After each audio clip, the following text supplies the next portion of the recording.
좀 웃어야겠다라는 생각이 들었습니다. 지난주 버지니아주에 있는 리치몬드로 대학 청년부에서 단기 선교를 다녀왔습니다. 이번에 네 번째로 가게 되었는데요. 저희가 처음으로 시도를 해본 일이 있습니다. 각 팀원당 2명씩 자신과 팀을 위해서 중보기도를 해줄 수 있는 사람을 선교 가기 전에 저희가 구했었습니다. 저희가 8명이 갔었으니까 총 16명이 저희를 위해서 기도를 해주신 것이죠.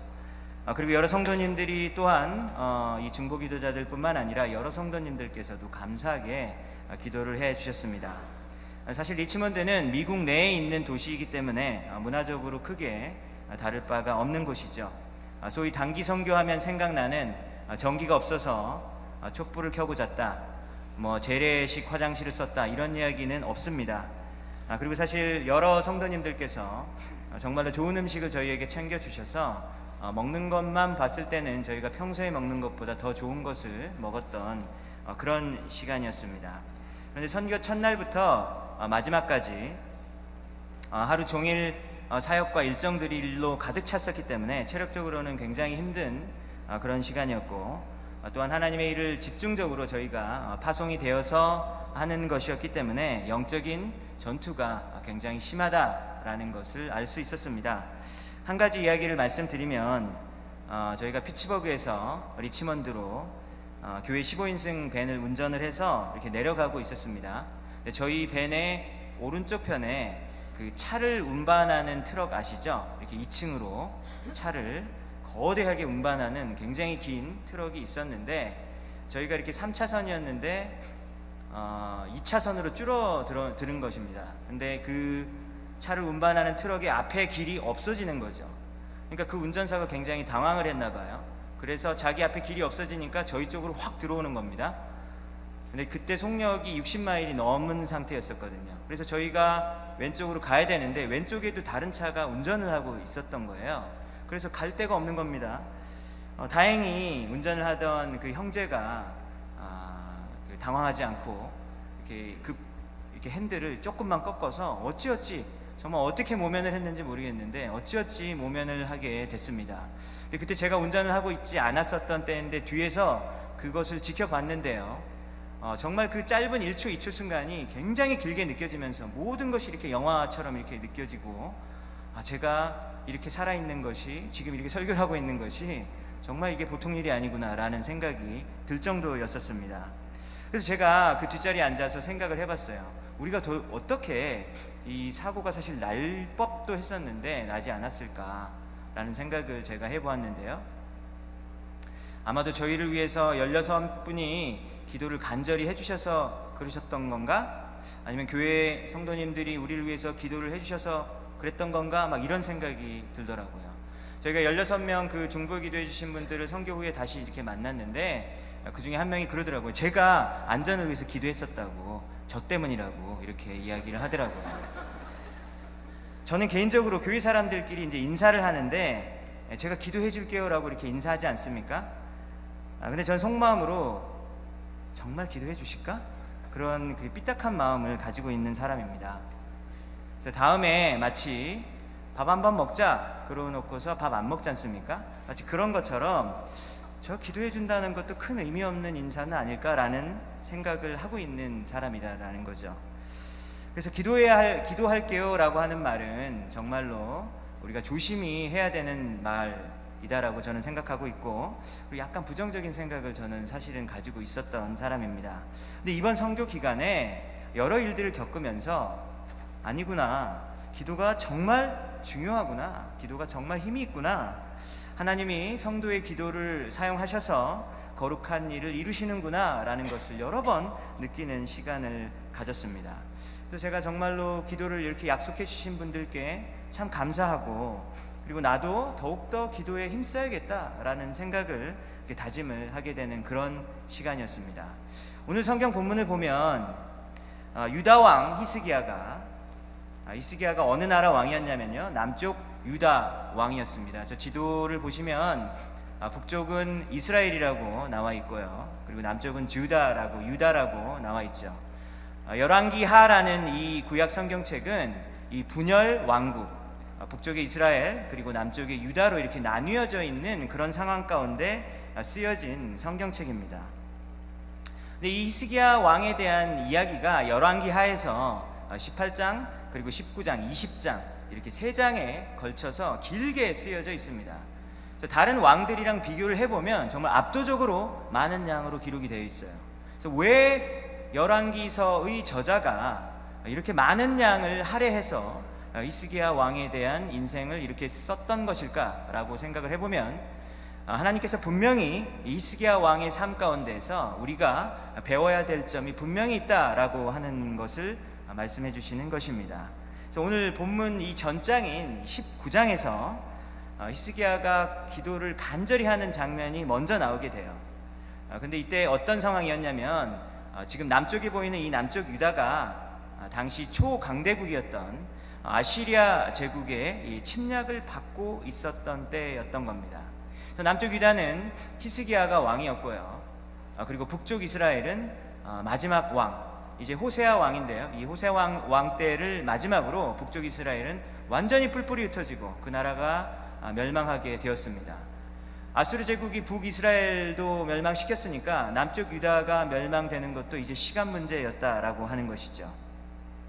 그래서 이렇게 절박하고 어려운 역사적인 사회적인 상황 가운데 히스기야 왕이 있었습니다. 근데 오늘 본문 20장 그 1절을 보니까 히스기야가 이렇게 어려운 정치적인 상황을 또 마주하고 있었고, 그리고 본인도 지금 큰 중병에 걸려 있는 정말로 절박하고 어려운 상황 가운데 있었다라고 하는 겁니다. 1절을 보겠습니다. 1절을 보면 그때 히스기야가 병들어 죽게 되매라고 했죠. 여기서 그때가 도대체 언제를 가리키는 것인가? 이 그때라고 하는 것은 18장과 그리고 19장에서 나온 그런 상황들을 가리키는 것입니다. 이 아수르 제국은 잔인하기로 아주 악명 높은 제국이었습니다. 만약에 이들이 포로를 잡으면 피부를 다 완전히 벗겨가지고 그래서 그거를 다음날에 이렇게 시체를 성벽 문에다 걸어놔서 지나가는 사람들이 다 보게 하고, 그래서 너무나도 그 공포에 떨게 하는 어떤 그런 전술을 쓰는 나라였다라고 하는 거죠.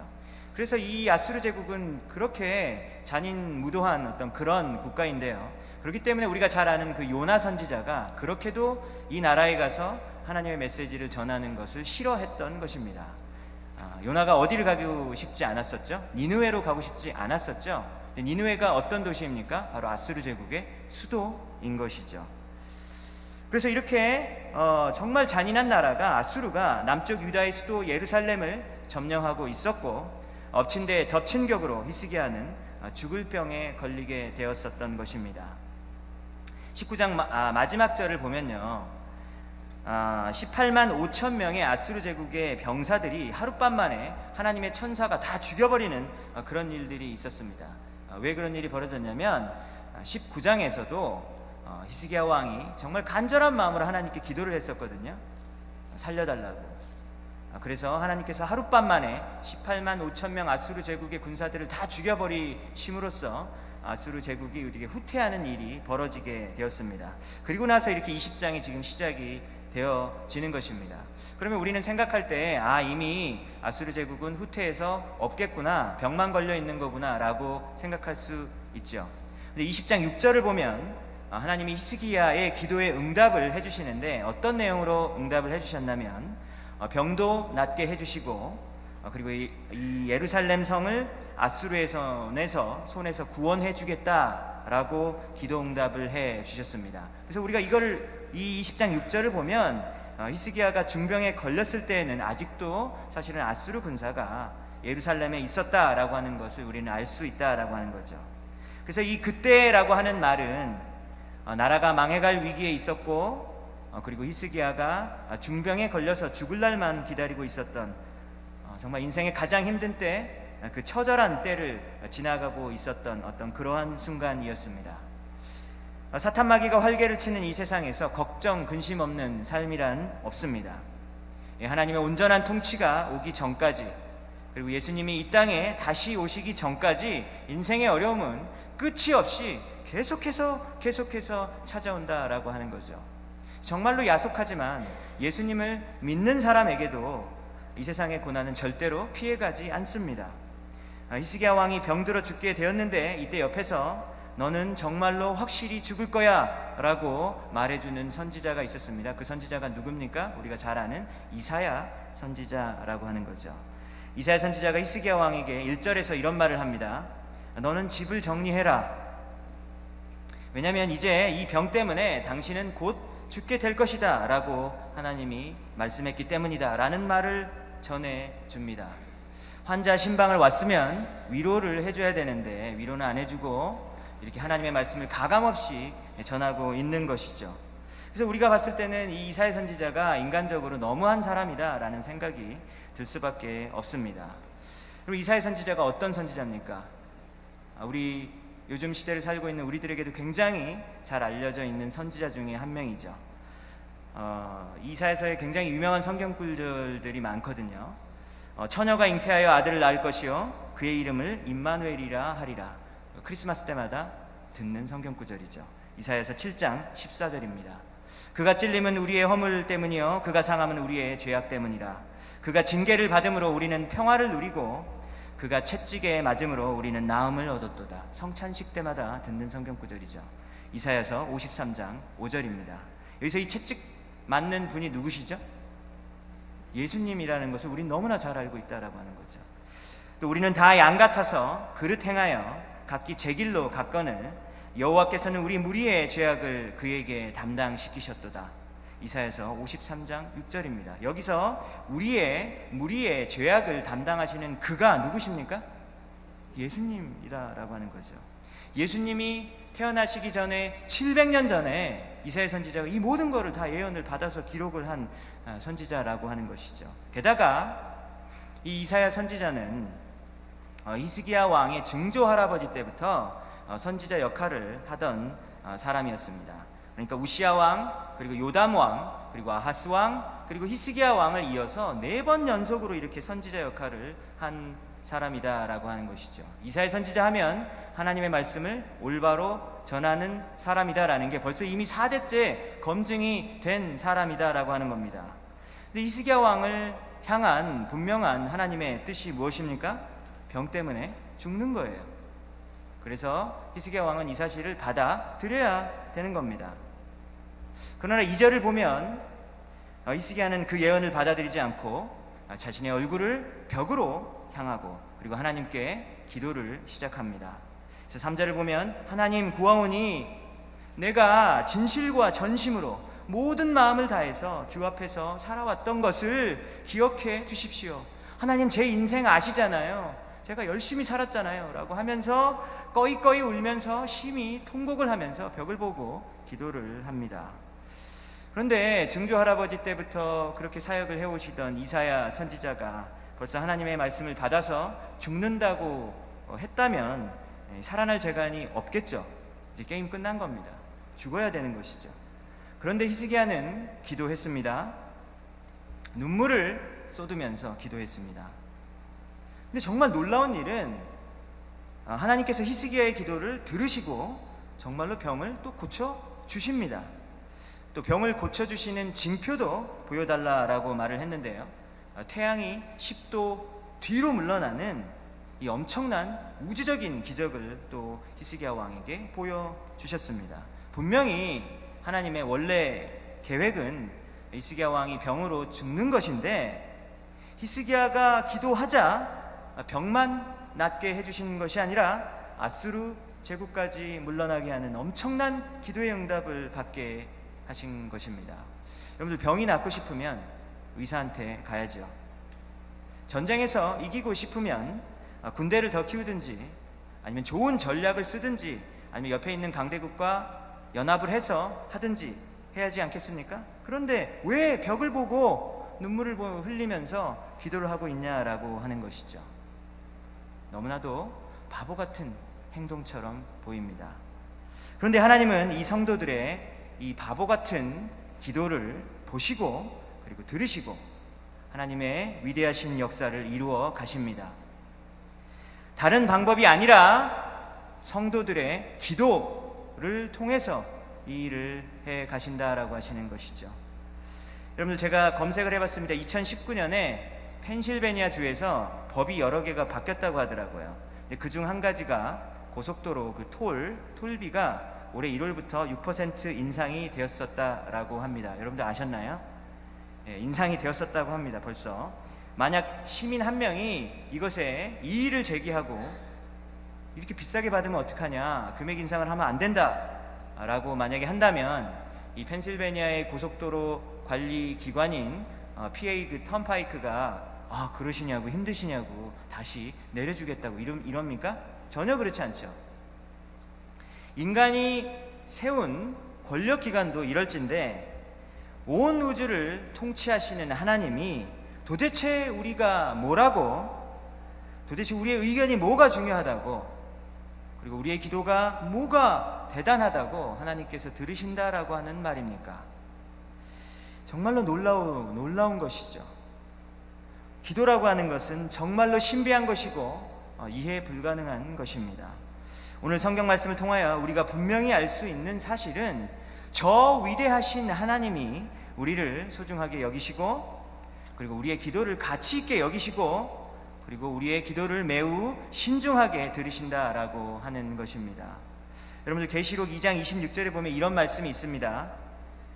신앙의 승리자와 그리고 내 뜻을 끝까지 행하는 자에게, 누구를 말하는 것이죠? 하나님의 뜻을 끝까지 행하는 진정한 성도를 말하는 것이죠. 그들에게 만국을 다스리는 권세를 주신다라고 하셨습니다. 여러분, 만국을 통치하시는 분이 누구시죠? 예수님이시죠. 예수님이 통치하시는 거거든요. 근데 그 권세를 나누어 가지시는 겁니다. 누구랑 나눠 갔습니까? 끝까지 하나님의 뜻을 행한 자, 진정한 성도들과 나누어 갖는다라고 하는 것이죠.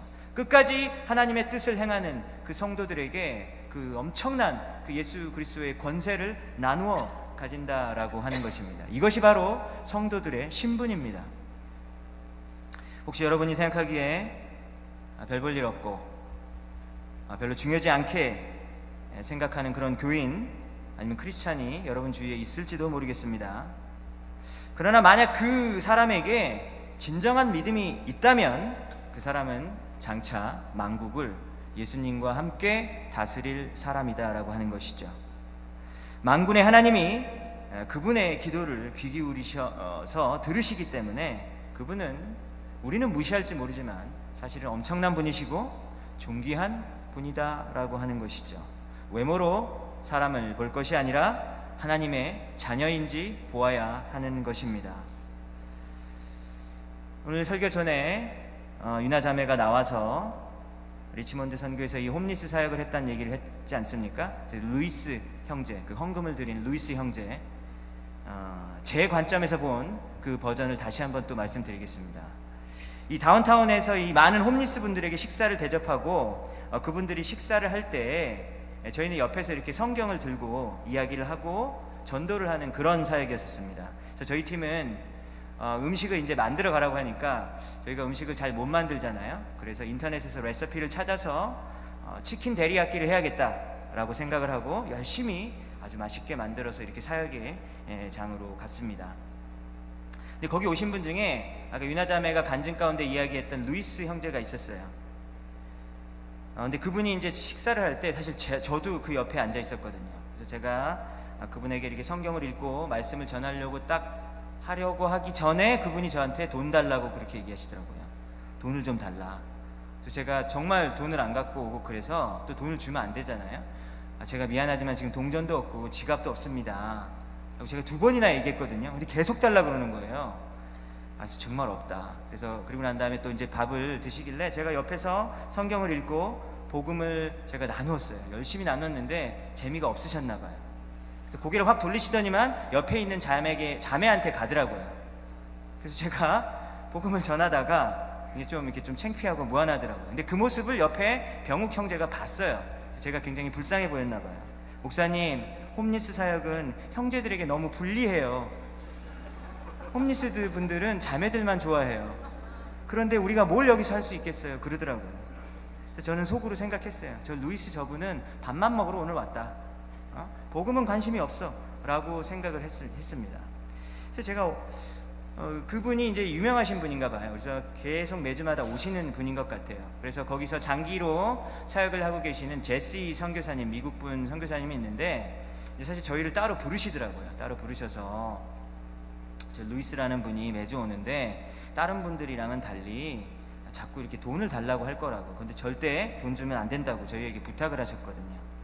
그래서 제가 다른 일을 하다가 다시 돌아왔는데 그때 이제 또 이렇게 유나자매 옆으로 이렇게 옆으로 옮겨간 것 같아요. 그런데 이분의 손에 돈이 들려 있는 거예요. 그래서 제가 돈 주지 말라고 제가 이렇게 막 사인을 했어요. 그러니까 유나가 저에게 제가 안 줬어요 막 이러더라고요. 그러니까 사실은 유나 자매가 준 게 아니라 그분이 호주머니에서 자기 돈을 꺼낸 거죠. 그래서 그 돈을 꺼내서 눈물을 막 흘리면서, 저는 왜 울지 이렇게 저는 잘 몰랐는데 눈물을 흘리시면서 그 돈을 제시 선교사님에게 그 돈을 주면서 이 사역에 쓰시라고 이렇게 이야기를 했습니다. 제시 선교사님이 감사하면서 그 돈을 받으셨어요. 여러분, 예수님이 당시 가장 가난한 사람들 중에 속했던 그 과부의 2렙돈 드린 그 헌금 기억하시죠? 굉장히 칭찬하셨습니다. 이 과부는 다른 모든 사람보다 더 많이 헌금한 것이다 라고 성경에 기록되어 있죠. 여러분 생각해 보세요. 그 루이스라는 그분의 마음 가운데서 성경 구절이 확 마음에 박히는 일이 벌어지지 않았습니까? 내가 천국에 가서 너의 집을 마련해 주겠다. 그 말이 그분의 마음 가운데 확 박히게 된 것이다 라고 하는 거죠. 그 말을 듣고 나서 은혜를 받고 실제로 자기의 그 돈을 꺼내서, 굉장히 많은 부분을 꺼내서 이렇게 내놓게 하셨다라고 하는 것이죠. 여러분들, 이거는 사람이 할 수 있는 일이 아닌 거예요. 이거는 하나님이 하신 일입니다. 하나님께서 거기서 오랫동안 매주 사역하시는 그 선교사님들의 오랜 기도의 희생에 그 열매를 이렇게 맺게 해 주신 것이죠. 그런데 감사하게도 저희 팀이 갔을 때 그 열매를 볼 수 있는 특권을 저희 팀이 그냥 누렸던 것입니다. 그리고 저희 선교팀이 기도를 하신 것을 하나님께서 들어주셨고, 그리고 중보기도팀의 기도를 하나님께서 들어주셨고, 그리고 KCCP에 있는 여러 성도님들의 기도를 들어주셨기에 저희가 그 감동의 광경을 목격할 수 있었던 것이라고 믿습니다. 여러분, 말이 아니라 기도해야 합니다. 논리와 이성이 아니라 기도 먼저 해야 하는 것입니다. 사역의 경험이나 회의를 하기에 앞서서 기도를 해야 하는 것입니다. 그럼 사도행전 10장 30절에 보면 하나님이 고넬료 보고 이런 말을 합니다. 고넬료야, 내가 너의 기도와 구제를 보았다. 그러면 하나님은 사람들이 중요하게 여기는 거 보지 않으시죠? 사람들은 뭘 봅니까? 잘난 것, 돈 많은 것, 그리고 능력이 뛰어난 것, 이런 것만 보죠. 근데 하나님은 그런 것들 보지 않으시고 뭘 보십니까? 기도하는 것을 하나님께서 보신다라고 하는 것이죠. 주위에 어려운 사람이 있으면 그것을 구제하는 그 아름다운 모습을 하나님께서 보신다라고 하는 것입니다. 여러분 기억합시다. 하나님은 무엇을 보셨습니까? 히스기야의 기도를 들으셨고, 그리고 히스기야의 눈물을 보셨던 것입니다. 그렇다면 저와 여러분은 기도의 자리로 나아가야 합니다. 혹시 여러분의 삶 가운데서 요즘에 기도의 열정을 잃어버리셨고, 그리고 내가 도대체 마지막으로 내가 하나님께 정말 간절히 하나님께 기도했던 게 도대체 언제지? 라고 혹시 기억이 안 나시는 분들이 계시다면 지금 이 사태를 굉장히 심각하게 생각해야 하는 것입니다.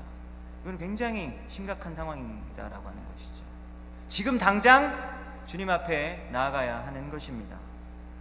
여러분, 겸손하게 기도하지 않고 자기 의견만을 이야기하는 사람들이 있습니다. 반드시 죄를 짓습니다. 겸손하게 기도하지 않고 판단만 하는 사람들이 있습니다. 반드시 죄를 짓습니다. 기도하지 않고 살아갈 때 반드시 죄의 길로 빠질 수밖에 없다라고 하는 것이죠. 히스기야의 기도를 들으신 하나님이 우리의 기도도 들으실 줄로 믿습니다.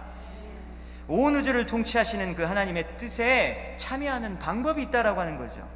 그 온 우주를 통치하시는 그 하나님의 뜻에 참여하는 방법이 있다라고 하는 겁니다. 그건 무엇입니까? 기도라고 하는 것이죠.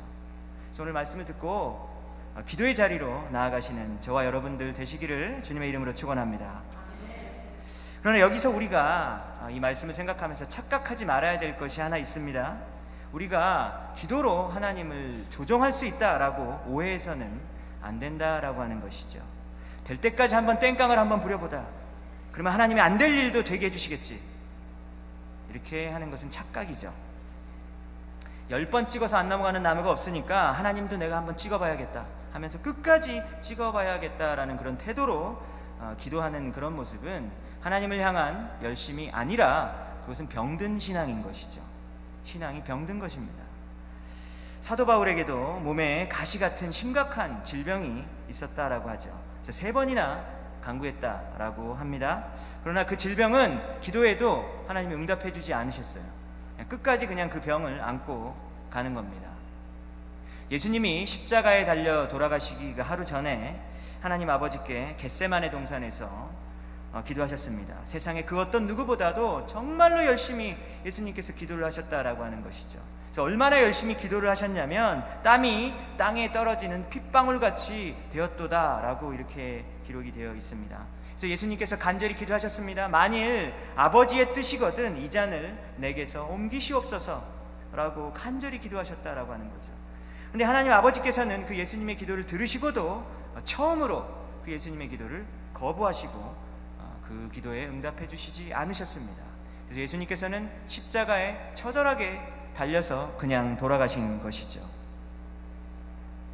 여러분, 예수님이 기도해도 안 되는 것이 있다라고 하는 거죠. 근데 우리가 뭐라고 우리가 기도한 대로 다 돼야 되는 겁니까? 그건 말이 안 되는 얘기죠. 우리는 우리의 기도로 하나님의 뜻을 조정할 수 있는 그런 존재가 아닌 것입니다. 저는 개인적으로 이 히스기야의 기도를 보면 매우 속상합니다. 5년 전에 저희 어머니가 암으로 돌아가실 때 몸무게가 이제 마지막 때는 20kg까지 줄어들으셨어요. 그래서 몇 개월 동안 밥 한 숟가락도 못 드시고 이렇게 호수만 이렇게 껴있는 상태로 계속 그렇게 계셨었거든요. 차마 눈 뜨고는 그렇게 못 볼 정도로 간신히 이렇게 연명만 하시는 상태였었습니다. 근데 제가 그때 가난한 신학생이다 보니까 자주 찾아뵙지도 못하고 이렇게 잠깐 한국에 가 있는 동안에 제 딴에는 어머니께 열심히 간병을 해 드렸었습니다. 근데 그때 제가 히스기야의 기도가 생각이 나더라고요. 그래서 하나님이 히스기야의 기도를 들어주셨는데 혹시 벽을 보고 기도해서 들어주셨는가 생각이 돼서 제가 진짜 방에 들어가서 벽 보고 기도를 했어요. 혹시 하나님이 히스기야의 눈물 때문에 기도를 들어주셨는가? 그래서 저도 벽 보고 눈물 흘리면서 하나님께 간절히 기도했습니다. 근데 하나님은 어떻게 응답하십니까? 제가 기도한 내용대로 응답을 전혀 하시지 않더라고요. 오히려 어머니는 더 그냥 고통받으시다가 그냥 처참하게 돌아가셨습니다. 제가 그래서 하나님께 얼마나 서운했던지 저희 어머니가 돌아가신 다음에 제가 작정을 하고 6개월 동안 하나님께 기도를 하지 않았습니다. 그렇지만 정말 어렵지만 우리의 기도로 하나님을 조정할 수 있는 것이 아니다 라고 하는 이 사실을 우리는 받아들여야 되는 것입니다. 우리 이 사실을 깨달아야 하는 것입니다. 우리가 생떼를 쓴다고 그 일이 되어지는 것이 아닙니다. 왜 그럴까요? 우리는 도무지 이해가 잘 되지 않지만 우리의 뜻보다 더 높은 하나님의 아름다운 뜻과 계획이 있음을 우리는 믿기 때문입니다. 납득이 제대로 되지 않는 상황 속에서도 하나님을 여전히 신뢰할 수 있는 자가 있다면 바로 그 사람이 진정한 그리스도인인 것입니다. 하나님은 우리의 종이 아니시고 우리가 하나님의 종인 것이죠. 여러분 혹시 이런 생각 해보셨습니까? 15년 후에 진짜 히스기야가 죽었거든요. 그래서 역사적인 기록으로 또 열왕기하에 나와 있습니다.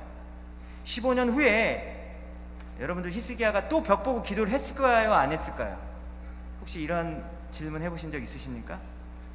15년 후에 이제 진짜 죽게 됐는데 그때 또 벽 보고 기도했을까요? 안 했을까요? 저는 이런 생각을 해봤어요. 근데 제 생각에는 왠지 했었을 것 같은 거예요. 왜냐하면 지난번에도 이사야 선지자가 예언을 했음에도 불구하고 기도를 하니까 이렇게 죽음이 물려났는데 15년을 더 살았는데 이번에는 진짜 딱 죽을 때가 되니까 하나님 이번에는 그냥 죽을게요. 그냥 그러고 포기했었을 것 같습니까? 안 그랬을 것 같은 거예요. 어쨌든 그랬든 안 그랬든 히스기야는 정말로 15년 후에 죽게 되었습니다. 무엇을 의미합니까? 우리 인간은 유한하고 하나님은 무한하신 분이다 라고 하는 것이죠. 기도는 우리의 뜻을 관철시키는 도구가 아니라면 도대체 기도는 무엇입니까? 그럼 기도는 도대체 무엇이죠? 기도는 우리의 뜻이 하나님의 뜻으로 바뀌어져 가는 과정입니다. 그래서 만약에 어떤 사람이 진정으로 기도를 하나님이 원하시는 모습으로 기도를 한다면 우리의 기도의 내용이 바뀌어야 되는 거예요.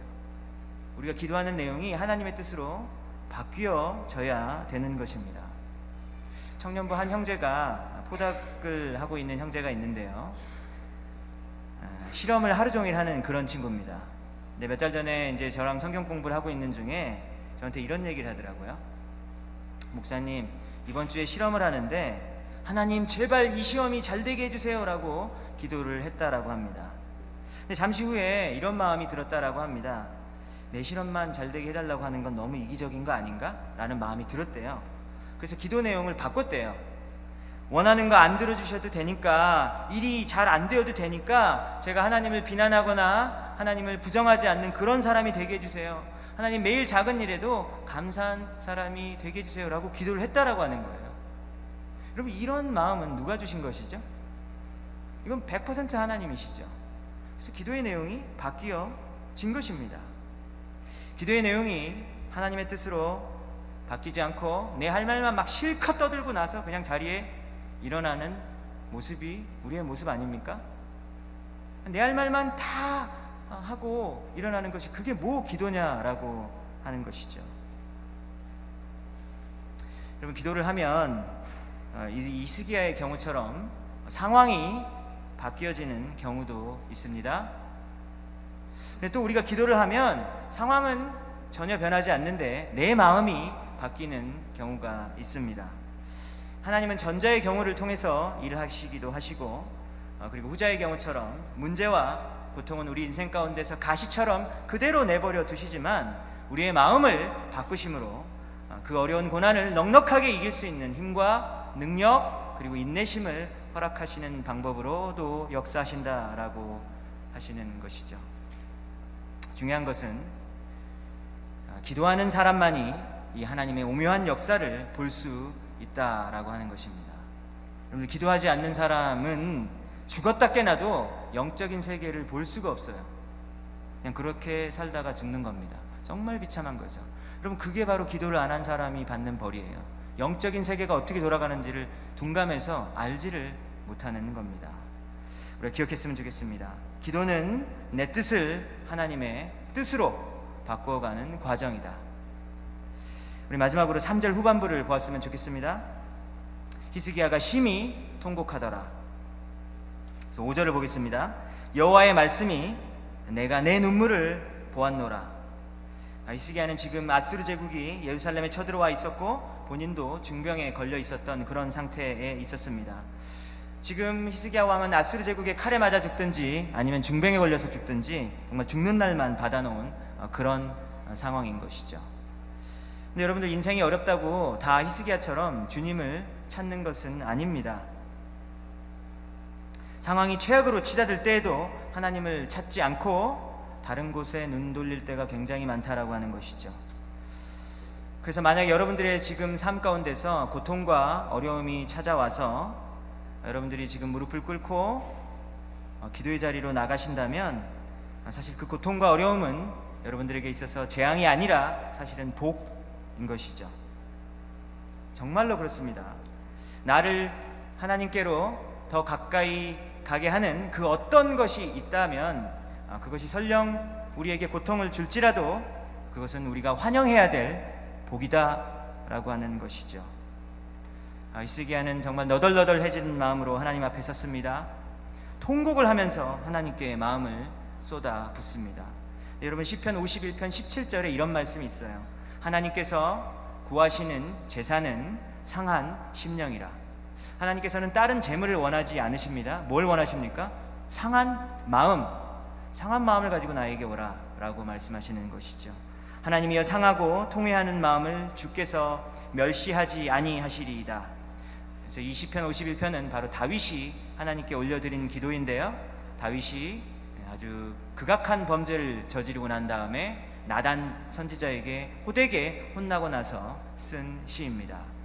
자신의 충신이었던 우리아를 전쟁터로 내보내서 죽게 하고 그리고 그의 아내를 뺏어서 자기 아내로 삼는 그런 죄를 저지르고 나서 썼던 시다라고 하는 것이죠. 그래서 이때 이 이후로, 이 사건이 있은 이후로 다윗의 인생은 그때부터 곤두박질치고 고통과 슬픔으로 가득 찬 그런 인생으로 마감했었습니다. 아무리 염치가 없고 못된 짓을 한 사람일지라도 하나님 앞에 깨진 마음으로 나오면 하나님은 받아주십니다. 이것이 바로 우리에게 은혜와 기쁨의 소식인 것이죠. 하나님은 동물의 피를 원하지 않으시고 우리의 상한 마음을 제사로 원하신다라고 하는 이 사실, 오늘 우리의 마음속에 깊이 새겼으면 좋겠습니다. 그래서 주님 앞에 애통하는 자가 복이 있는 사람이다 라고 하는 사실을 우리가 깨달았으면 좋겠습니다. 우리가 다른 것을 구하는 것이 아니라 하나님, 제가 사랑에 감격하면서, 하나님, 제가 기도할 때 하나님 눈물 흘리면서 기도할 수 있는 그런 사람이 되게 해주십시오라고 간절히 기도하는 우리 모두가 되었으면 좋겠습니다. 그래서 히스기야의 기도의 가장 큰 선물은 15년의 그의 삶이 연장된 것이 아니다라고 하는 것이죠. 히스기야의 기도의 가장 큰 선물은 무엇입니까? 그가 무릎을 꿇고 하나님께 통곡을 할 수 있는 그것 자체가 벌써 기도의 선물로 받은 거예요. 다른 기도 말고 하나님, 저에게 그러한 눈물을 허락하여 주시옵소서라고 기도하는 저와 여러분 되었으면 좋겠습니다. 오늘 말씀을 정리하겠습니다. 우리가 기도에 대해서 머릿속으로 알기만 해서는, 이론적으로 알기만 해서는 아무 소용이 없습니다. 우리 기도의 자리로 나아가는 우리 모두가 되었으면 좋겠습니다. 기도는 무엇입니까? 내 뜻을 하나님께 관철시키는 것이 아니라 내 뜻을 하나님의 뜻에 순복하는 과정입니다. 우리가 주님 앞에 눈물 흘리고 무릎 꿇는 그런 자가 될 때 진정으로 우리가 복을 받은 자이다 라는 사실을 오늘 마음속에 새기시고, 기도의 자리로 오늘부터 나아가신 여러분들 모두가 되시기를 주님의 이름으로 축원합니다. 이 시간에 다 같이 일어나셔서 기쁨으로 찬양집 627번, 기쁨으로 찬양집 627번 우리 가사를 생각하시면서